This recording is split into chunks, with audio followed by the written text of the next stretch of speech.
The massive space station hung in the void like a crystal flower. Its name was Concordia, and it served as the neutral meeting place for the galaxy's most important discussions. Today, it hosted what many believed would be the final conversation between humanity and the rest of the galaxy. Admiral Sarah Chen walked through the station's gleaming corridors. Her simple black uniform looked plain next to the elaborate robes and armor worn by the alien delegates she passed. Some had scales that shifted color with their emotions. Others floated in mechanical suits filled with exotic gases. A few looked almost human, except for their silver eyes or too many fingers. They all stared at her as she passed. She could feel their thoughts. Here was the representative of the species that had somehow managed to fight the entire galaxy to a standstill. Here was the human who might decide whether this war would continue or end. Chen reached the main conference hall. The room was enormous, built to accommodate beings of many different sizes and environmental needs. At the center sat a circular table made from a single piece of crystallized starlight. 12 chairs surrounded it, 11 occupied by the most powerful beings in known space. Ambassador Zethkar of the Vorthak rose as Chen entered. His body was made of living crystal, each facet catching and reflecting the room's soft light. When he spoke, his voice rang like wind chimes in a gentle breeze. "Admiral Chen," he said, "thank you for coming. Please, take your seat."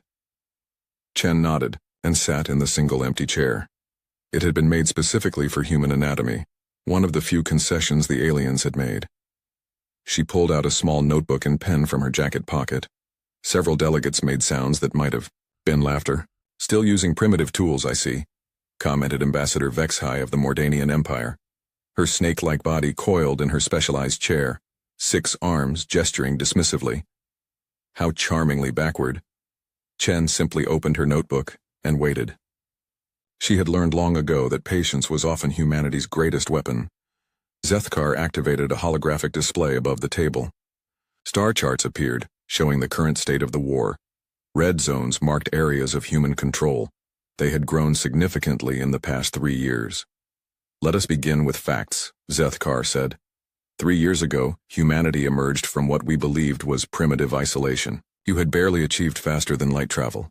Your technology was centuries behind ours. Your population numbered only 8 billion across a handful of worlds. He gestured, and the display zoomed in on various battle sites. Yet somehow, you have managed to destroy our outer colonies. You have captured our supply lines. You have made our people afraid to sleep at night. How do you explain this? Chen made a note in her book. "We are resourceful," she said simply. This time, the alien laughter was more obvious. Ambassador Krelthok of the asteroid miners slammed one of his 4 fists on the table. His rocky hide grated against itself as he moved. "Resourceful?" he roared. "You are pests. Clever pests, yes, but still pests. You bite and run and hide like cowards. You have no honor in battle." "Honor is a luxury," Chen replied, still writing. "We prefer to win." General Coxmoon of the Hive Collective leaned forward. Her insect-like features were impossible for humans to read, but her tone carried clear irritation. "Your winning streak ends today, human. We offer you terms, accept them, and your species continues to exist. Refuse, and we will crush every human, world into dust." Chen looked up from her notebook. "I'm listening." Zethkar activated another display. This one showed the Sol system with Earth highlighted in blue. "These are our requirements," he began. "First, immediate cessation of all human military activities. Your ships will power down their weapons and return to human space. Second, complete withdrawal of all human forces to the Sol system. You will not leave your home system without permission. Third, acceptance of hegemony oversight. Our governors will manage human affairs to ensure compliance." The display changed to show population, numbers, trillions of aliens across thousands of worlds, 8 billion humans on a dozen planets. Fourth, war reparations. You will provide resources and labor to repair the damage you have caused. Fifth, surrender of all human military leaders for trial and punishment. Sixth, dismantling of your weapons. Manufacturing capability. Chen continued taking notes. The scratching of her pen on paper was the only sound in the vast chamber. And finally, Zethkar concluded, humanity will provide a formal apology to all affected species and accept status as a protectorate under hegemony rule. He sat back down, his crystal body chiming softly. "These terms are generous, considering your crimes. We could simply exterminate your species. Our combined fleets outnumber yours by more than 10,000 to 1. Our technology makes your weapons look like sharp sticks. Your total population could fit into one of our smaller cities. Ambassador Silthis of the Aquatic Domains spoke. Next. Her translator made her watery voice sound almost human. We are being merciful because we recognize that you are young. Your species has potential if properly guided. Accept these terms, and humanity might survive long enough to mature. Chen closed her notebook and placed her pen beside it. She looked around the table, meeting the eyes or optical sensors or whatever served as eyes for each delegate. These are your final terms, she asked. They are, Zethkar confirmed. We expect your answer within 1 standard day. Use that time to contact your leaders, make them understand that this is their only chance. Chen stood up. I will need to consult with Earth as you suggest. 24 hours should be sufficient. He walked toward the exit, then paused and turned back. One question, if I may. What makes you so certain that humanity will accept these terms? General Coxmoon's mandibles clicked in what passed for a smile among her species. Simple mathematics, human. We have calculated every possible scenario. Your species cannot win. You lack the numbers, the technology, and the industrial capacity. Fighting us is like an insect declaring war in a thunderstorm. Chen nodded thoughtfully. Mathematics. Yes, I suppose that would seem logical to you. She made one more note in her book. I will have our answer for you tomorrow. As she left the chamber, Chen could hear the aliens beginning to discuss among themselves. Their various languages created a symphony of clicks, whistles, harmonics, and vibrations. She understood more of it than they knew, but she kept walking. The corridors of Concordia seemed different now. The alien delegates she passed looked more confident, more relaxed. They believed the war was essentially over. All that remained was for humanity to formally surrender. Chen reached her quarters and sealed the door behind her. She activated her communications array and opened a channel to Earth. The transmission would take several hours to reach home, even with the fastest quantum entanglement systems. This is Admiral Chen, she began recording. The hegemony has presented their terms. They are, as expected, completely unacceptable. Please confirm that all preparations are complete. I will deliver our response tomorrow. She ended the transmission and sat on her bed. Through the small porthole she could see the stars. Somewhere out there, trillions of aliens slept peacefully, confident that they had solved their human problem. They believed tomorrow would bring surrender, and the end of humanity's brief, violent emergence onto the galactic stage. Chen allowed herself a small smile as she prepared for sleep. Tomorrow would indeed bring an end to one phase of this conflict. But not the end her hosts expected. The next morning, Chen returned to the conference hall exactly on time. The alien delegates were already seated, their body language suggesting confidence and satisfaction. They had spent the night discussing how to divide up human territory. Once the surrender was formalized, Zethkar's crystal form caught the morning light streaming through the station's transparent sections. Admiral Chen, he said, his voice carrying the musical quality of success. I trust you had productive communications with your leaders? Chen sat down and opened her notebook to a fresh page. Very productive, thank you. She uncapped her pen and wrote the date at the top of the page, her movements calm and deliberate. Excellent, said Ambassador Vexai, her 6 arms weaving through the air in what Chen recognized as a gesture of anticipation. Then you are prepared to accept our terms? I am prepared to deliver humanity's official response, Chen replied, continuing to write in her notebook. The aliens exchanged what passed for glances among their various species. Their intelligence networks had been monitoring human communications throughout the night. What they had seen filled them with satisfaction. General Coxmoon clicked her mandibles together. Our intelligence services intercepted numerous transmissions from Earth. Your leaders seemed quite distressed. Emergency sessions, military commanders entering bunkers, frantic debates. Exactly what we expected when an inferior species finally faces reality. Chen nodded without looking up from her writing. Earth's government takes important decisions very seriously. As they should, chuckled Ambassador Krelthok, his rocky hide grinding against his chair. The survival of their species hangs in the balance. Chen finished writing and looked up at the assembled delegates. 12 of the galaxy's most powerful beings stared back at her, confident in their victory. Their combined civilizations controlled 90% of known space. Their populations numbered in the trillions. Their technology was centuries ahead of humanity's. The Terran Republic has carefully considered your generous offer, Chen began, her voice carrying the same calm tone she had used the day before. Ambassador Silthias leaned forward in her water-filled suit, bubbles escaping as she moved. And? We respectfully decline. The silence that followed lasted nearly 10 seconds. Then Ambassador Vexhai made a sound that her translator rendered as confused laughter. Decline? She repeated. You decline? Did you not understand the terms? Did your primitive communication systems fail to convey the reality of your situation? Chen turned to a new page in her notebook. The terms were quite clear. Humanity chooses to reject them. General Coxmoon's compound eyes fixed on Chen with laser-like intensity. You cannot be serious. No species is that foolish. You are bluffing. I never bluff, Chen said, making another note. Instead, humanity presents counterterms. The alien. Delegates looked at each other in what could only be described as bewilderment.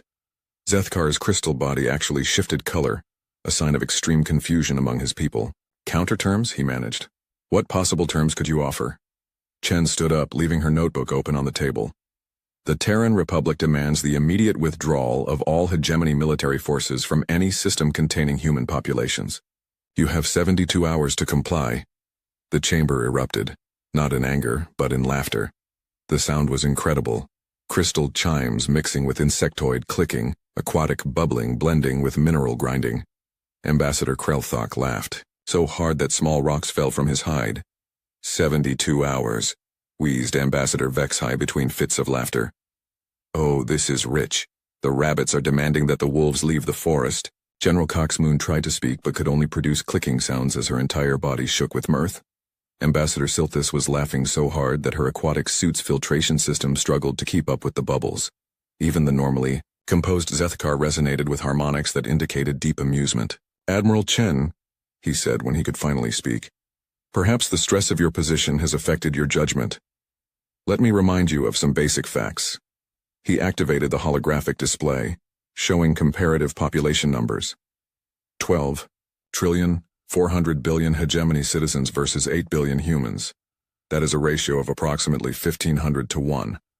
The display changed to show military assets. 7,000 capital ships, 200,000 support vessels, 48,000 military installations. Your entire fleet consists of perhaps 200 ships. More numbers appeared. Industrial capacity, technological advancement, territorial control. In every measurable category, humanity represents less than 1% of hegemony capability. You are asking us to fear an ant colony. Chen sat back down and returned to her writing. Mathematics can be deceiving, she said calmly. Not when the numbers are this stark, replied Ambassador Vexhai, her amusement fading into irritation. What you propose is not negotiation. It is fantasy. Perhaps you misunderstood our position, suggested Ambassador Silthis. We are not negotiating between equals. We are offering terms to a conquered people. Your only choice is between comfortable, slavery, and complete extinction. Chen looked up from her notebook. To demonstrate our commitment to our terms, we offer a proof of concept. The laughter stopped. The aliens suddenly focused their complete attention on the humans sitting calmly at their table. Proof of concept? Zethkar asked carefully. Chen reached into her jacket and pulled out a small device. It looked like nothing more than a basic human communication unit, primitive compared to the technology surrounding them. This device is connected to our monitoring systems, she explained, setting it on the table. It will allow you to observe our demonstration in real time. The device projected a simple hologram showing a star system. The aliens recognized it immediately. Kepler 442, home to the hegemony's largest military shipyard. Kepler 442, Chen said conversationally as if discussing the weather. A G5 V-class star, very stable. Stellar engineers classify it as having approximately 3 billion years of main sequence life remaining.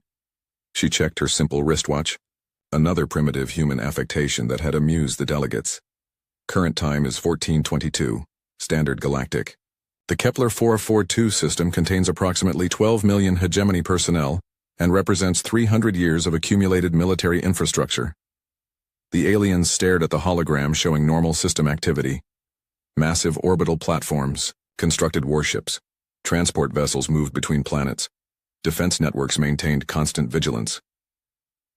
At exactly 1425, Chen continued, her voice never changing from its conversational tone. Kepler 442's star will undergo catastrophic helium flash, rendering the entire system uninhabitable. Ambassador Vexhi's scales shifted to deep red, a sign of alarm among her species. That is impossible. Stellar engineering on that scale requires technology millennia beyond your capability. More importantly, added Zethkar, his crystal form, beginning to resonate with nervous energy, such modifications would take centuries to implement.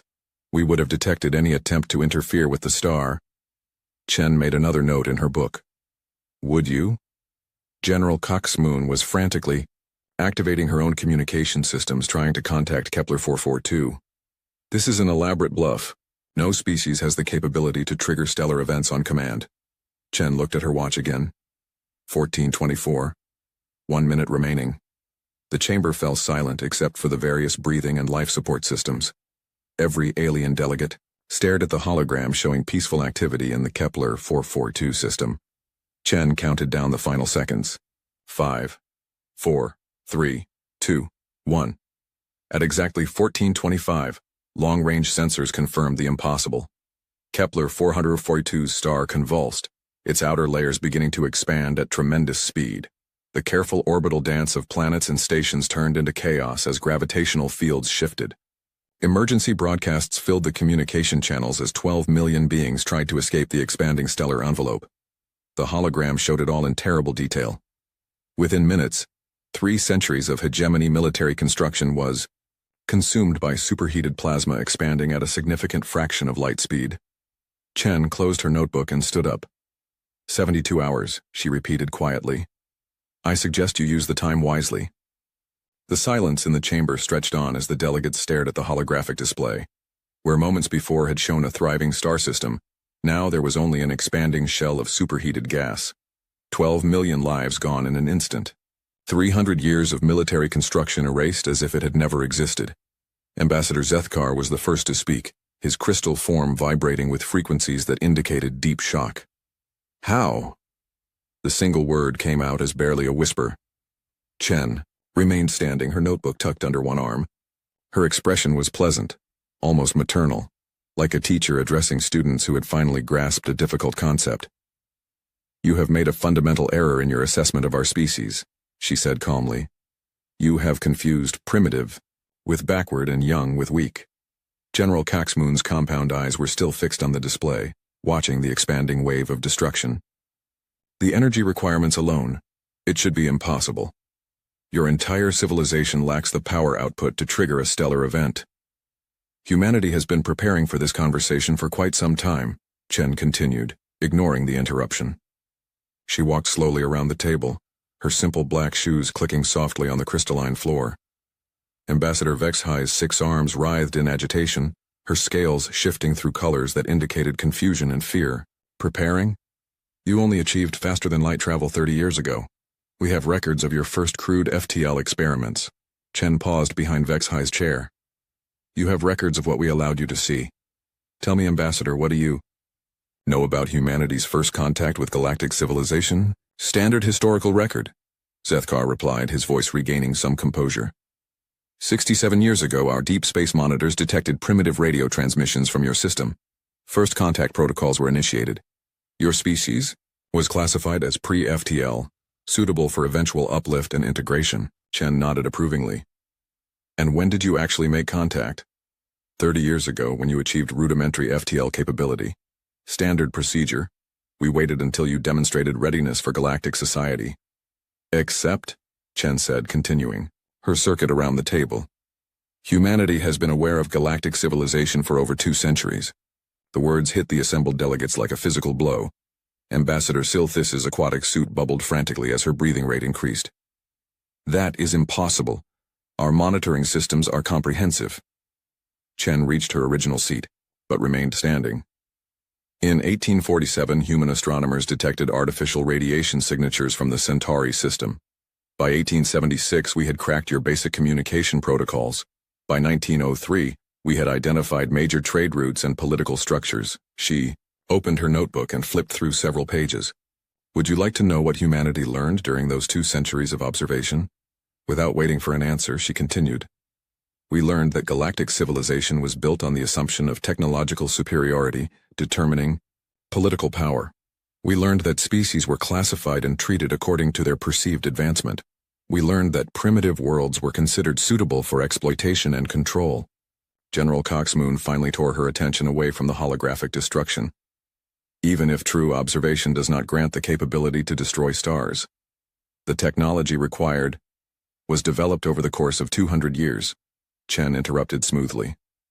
While you believed you were dealing with a species that had achieved FTL travel mere decades ago, humanity had actually been secretly infiltrating galactic society since the 1800s.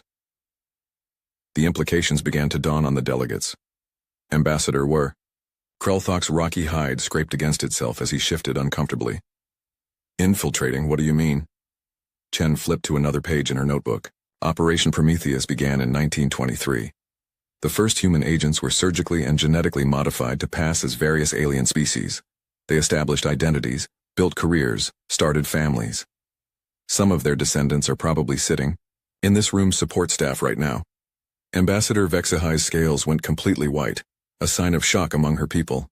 That would mean generations of deep cover agents. Currently, we estimate approximately 40,000 human agents, and their descendants operating throughout hegemony space, Chen confirmed. They hold positions in governments, militaries, research institutions, and manufacturing facilities. Some have reached very high levels of authority. She turned several more pages.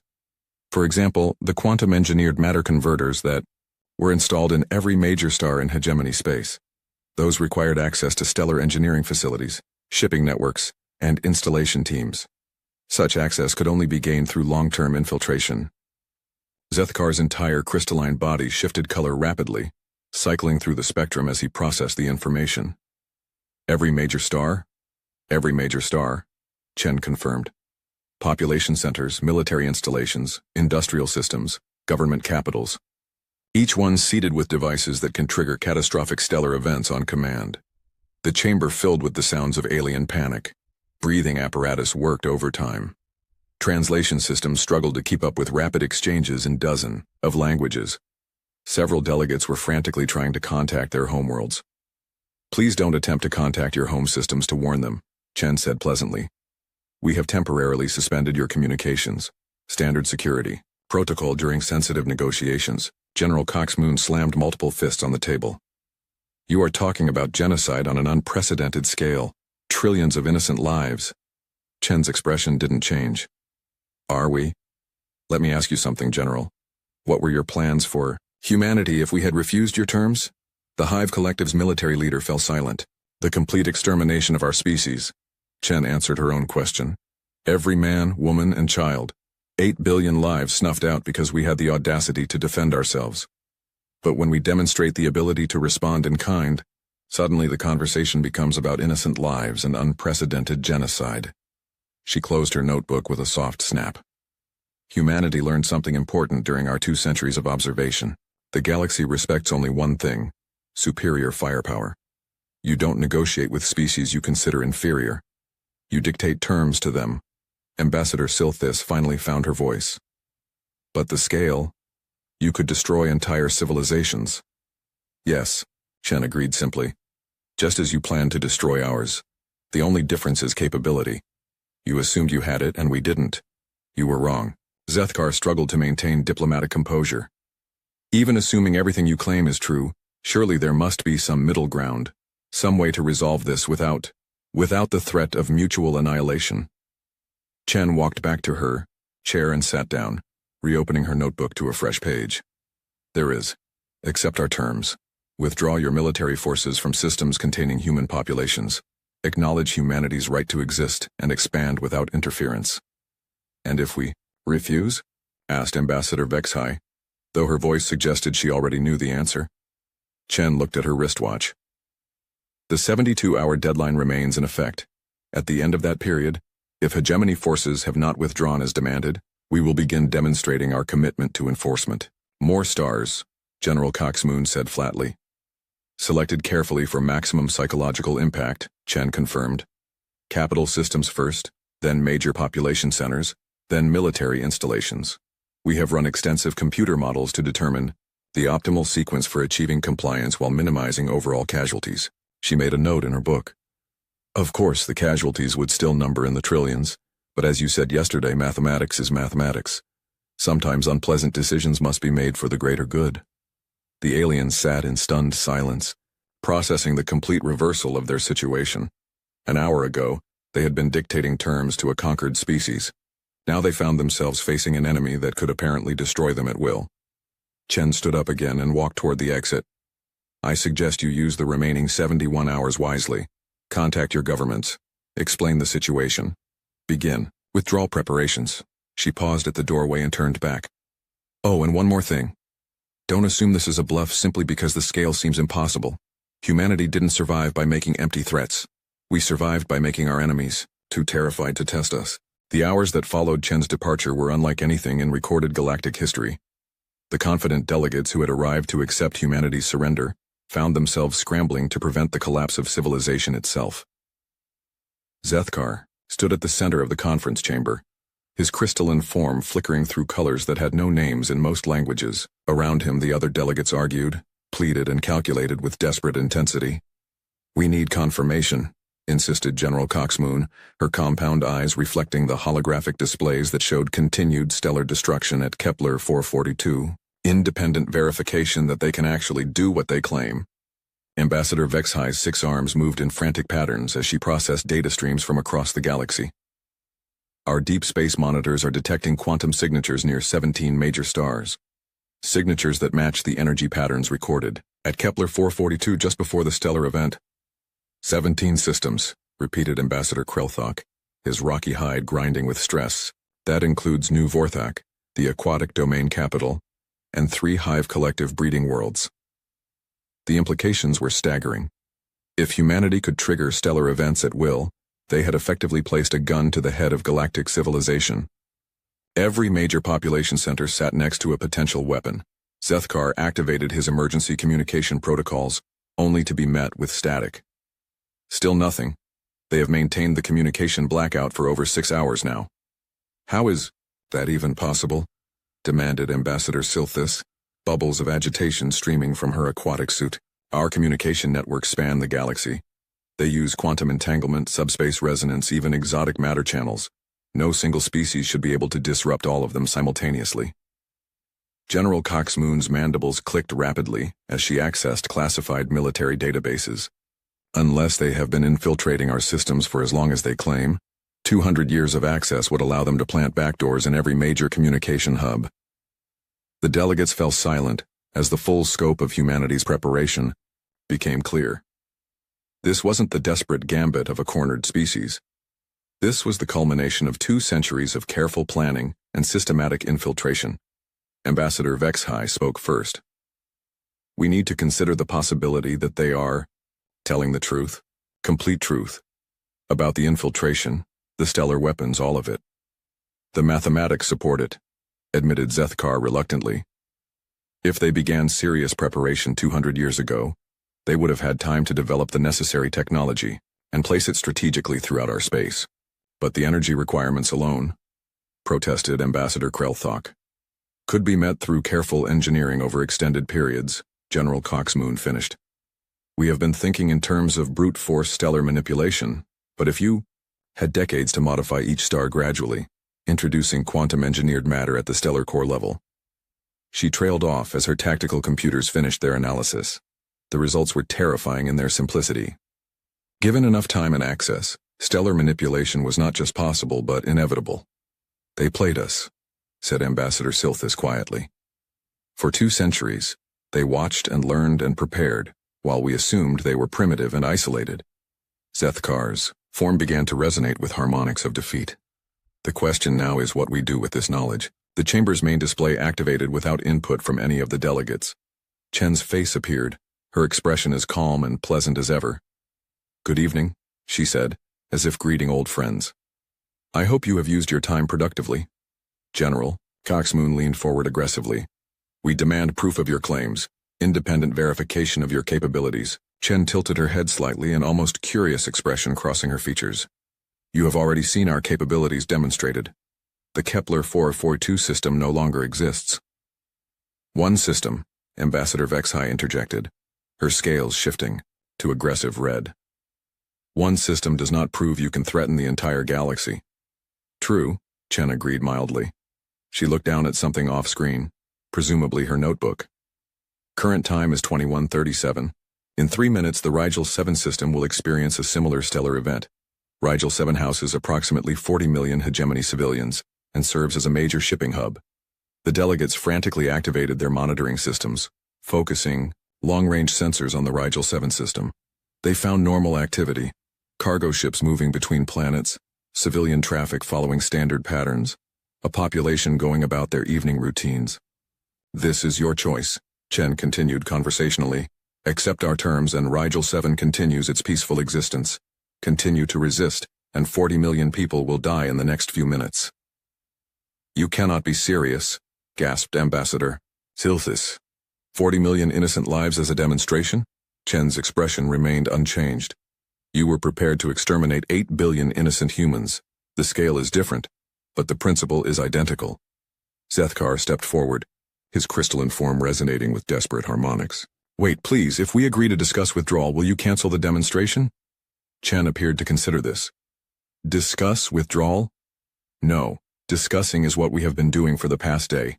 I need commitment to actual withdrawal. That decision is beyond our authority, General Coxmoon said quickly. We would need to contact our respective governments, obtain authorization. 45 seconds, Chen interrupted, glancing at her watch.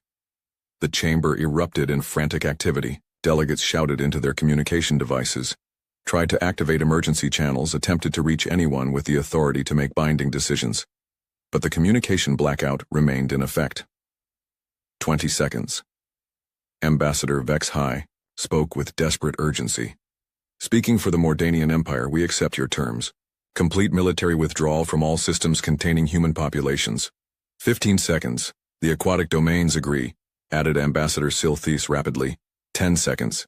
The Vorthak hegemony agrees, said Zethkar, his voice carrying the harmonic patterns of formal surrender. General Coxmoon held out until the final moments. 5 seconds. The Hive Collective agrees to your terms. 3, 2, 1. Chen looked up from her watch. Excellent.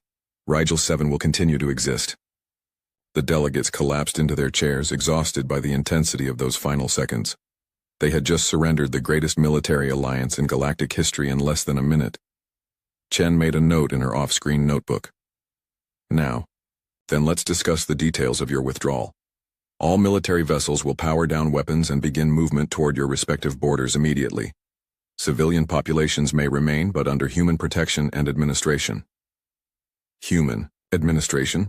Repeated Ambassador Krelthok weakly. Of course. These systems now fall under Terran Republic authority. We will establish governors and administrative staff to ensure smooth transitions. Zethkar's crystalline form had shifted to colors indicating complete defeat. What of our governments? Our existing political structures? Chen's smile was warm and reassuring. They will continue to function naturally, under human oversight to ensure compliance with the new galactic order. The weight of their situation finally settled on the delegates. They had not simply agreed to a ceasefire or negotiated a peace treaty. They had surrendered galactic governance to a species they had dismissed as primitive only hours earlier. Communication blackout will be lifted in 6 hours. Chen continued. That should give you time to prepare appropriate announcements. I suggest emphasizing the peaceful nature of this transition and the benefits of human leadership. She stood up, apparently preparing to end the conversation. Oh, and please remember that we still maintain our stellar modification capabilities. Compliance with the new order is not optional. General Coxmoon found her voice one last time. How do we know you won't simply destroy us anyway, once you have what you want? Chen paused, considering the question seriously. Because genocide is inefficient, General. We need your populations, your knowledge, your industrial capabilities. Dead civilizations produce nothing of value. She gathered her materials. Humanity survived not by destroying our enemies, but by making them serve our interests. The galaxy is much more useful to us alive and productive. The transmission ended, leaving 12 delegates alone with the magnitude of what had just occurred. In less than 72 hours, the entire structure of galactic civilization had been overturned by a species that most of them had never taken seriously. Outside the conference chamber, the stars continued to shine. But now each point of light represented not just a sun but a potential weapon in humanity's arsenal. The age of alien dominance was over. The human era had begun. 6 months after the peace talks, Admiral Sarah Chen sat in her office on Earth, reviewing reports from across the galaxy. The transformation had been remarkable in its speed and completeness. Where once 12 proud civilizations had ruled their respective domains, now human governors administered former alien territories with quiet efficiency. Her assistant, Lieutenant Martinez, entered with the daily briefings. "Ma'am, we have compliance reports from all sectors. The Vorthak have completed military withdrawal from the Centauri region. The Hive Collective is ahead of schedule on their industrial conversion projects." Chen nodded, making notes in the same paper notebook she had used during the negotiations. Some habits died hard. "Any resistance movements?" "Nothing significant. The aquatic domains reported some minor protests on their outer worlds, but they were handled locally. Overall, acceptance of the new administration appears to be remarkably high." This was true, though not surprising. When faced with the alternative of stellar annihilation, most populations had embraced human rule with enthusiasm that bordered on desperation. Better to live under alien management than to not live at all. Director Harrison entered the office without knocking, a privilege of rank and long friendship. He dropped into the chair across from Chen's desk and ran his hands through his gray hair. "The Senate Intelligence Committee wants another briefing," he said wearily. "They're asking the same questions again." Chen looked up from her reports. "About the stellar modification technology?" "About whether it actually exists." Harrison leaned back in his chair. "Senator Williams is convinced we're running the most elaborate bluff in human history. He keeps demanding technical specifications, test data, proof of concept beyond the Kepler 442 event." Chen set down her pen and regarded her old friend with amusement. "And what do you tell him?" "What you told me to tell him. That the technology is classified beyond his clearance level, and that asking too many questions about our most sensitive capabilities is a good way to lose his security rating." "But you're wondering too," Chen observed. Harrison was quiet for a long moment. They had known each other for 30 years, served together in 3 different conflicts before the Galactic War. He could read her better than most. "Sarah," he said finally, "I've seen our entire military budget. I know what we spend on research and development. The energy requirements alone for stellar manipulation would bankrupt us. Hell, they'd bankrupt most of the galaxy." Chen opened her notebook and flipped through several pages, as if looking for a specific entry. "Tom, let me ask you something. What do you think would have happened if I had walked into that conference room and told them the truth?" "What truth?" "That humanity had no stellar modification capability at all. That we couldn't destroy a single star, let alone every major system in their territory. That our entire threat was based on one very lucky coincidence, and a lot of carefully managed misinformation." Harrison stared at her. "Sarah, what are you saying?" Chen found the page she was looking for and ran her finger down a list of dates and numbers. Kepler 442 was already scheduled to go unstable. Our deep space monitors detected the preliminary quantum fluctuations 18 months ago. The star was going to undergo helium flash whether we were there or not. The silence that followed was deafening. Harrison opened his mouth several times before any sound came out. "You mean, we had approximately 18 months to plan our entire galactic strategy around a single, naturally occurring stellar event that we knew was coming, but our enemies didn't?" Chen turned several more pages. "The timing had to be perfect. We needed to be in negotiations when the star went critical. We needed to make our threat just minutes before the natural event occurred. We needed to make it look like we had triggered something that was already inevitable." Harrison was pale now, processing the implications. "The quantum signatures your people detected near other stars?" "Background radiation from our deep space monitoring equipment. Completely harmless, but indistinguishable from the energy patterns that preceded the Kepler 442 event if you don't know what to look for. The communication blackouts? Standard military jamming technology, deployed from ships that were already in position throughout their territory. Nothing exotic, just good timing and coordination?" Harrison slumped in his chair. "Jesus, Sarah. You bet the entire future of the human race on a bluff?"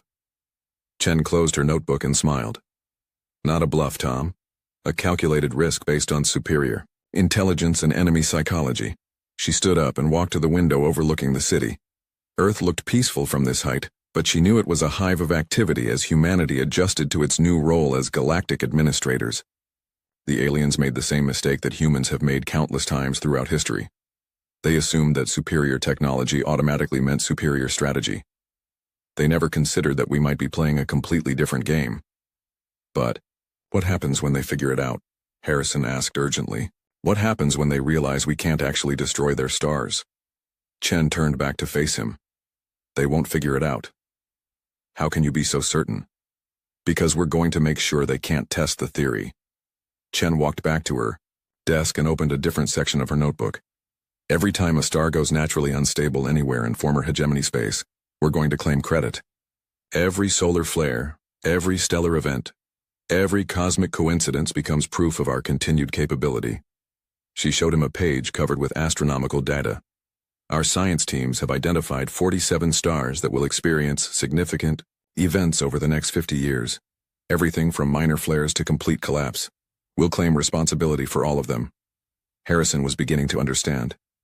And if they try to test you by refusing orders? We select a star that's already scheduled to go critical and give them a deadline that coincides with the natural event. Same strategy, different target. But eventually, they'll want to see demonstration on demand. A star that isn't naturally unstable. Chen's smile was cold. Then we'll give them one. She opened her notebook to a final section, filled with technical diagrams and mathematical equations. Stellar modification technology isn't science fiction, Tom. It's just extremely expensive and time-consuming. We've been working on it for 6 months now, using resources and information seized from our new subjects. You mean you're actually building the capability you claim to have? We're building the capability we need to maintain the illusion. The irony is perfect. We're using the wealth and knowledge of the civilizations we conquered through deception to make that deception into reality. Harrison laughed despite himself. So, the bluff becomes the truth. Exactly. By the time anyone realizes what we actually did, we'll have the genuine capability to do it again, and by then it won't matter anyway. Chen returned to her seat and opened her daily reports. Human governors are being accepted throughout former hegemony space. Our language is being taught in their schools. Our economic systems are being integrated with their infrastructure. In another generation, they won't remember what independence looked like. She made a note about industrial production quotas in the Mordanian sector. The greatest victory isn't destroying your enemies, Tom. It's making them want to serve you. Lieutenant Martinez returned with another stack of reports. Ma'am, we have a request from the Vorthak Education Ministry. They want to include human history in their standard curriculum. Approved, Chen said without looking up. Make sure they emphasize humanity's patience and long-term planning capabilities. After Martinez left, Harrison asked one final question. Sarah, were you ever actually worried? During the negotiations, I mean. Did you ever think they might call your bluff? Chen finished reading a production report and closed the folder. Every single second, Tom. But that's what made it believable. I was genuinely terrified that they would test us, and that terror came through in every word I spoke. They read it as confidence in our ability to destroy them. She looked out the window again, watching human shuttles ferry alien delegations to various meetings throughout the city. Fear and confidence look surprisingly similar from the outside. The trick is making sure your enemies can't tell the difference. Director Harrison stood up to leave, still shaking his head in amazement. The most successful military operation in human history, and it was all smoke and mirrors. Chen picked up her pen and opened her notebook to a fresh page. Not smoke and mirrors, Tom. Just superior understanding of the game we were really playing. They thought it was about technology and firepower, but it was always about psychology and timing. As Harrison reached the door, she called after him. And Tom, make sure the Intelligence Committee understands that asking too many questions about our capabilities could compromise operational security. Some secrets need to stay secret, even from us. After he left, Chen sat alone in her office, surrounded by reports from across the galaxy. Every page represented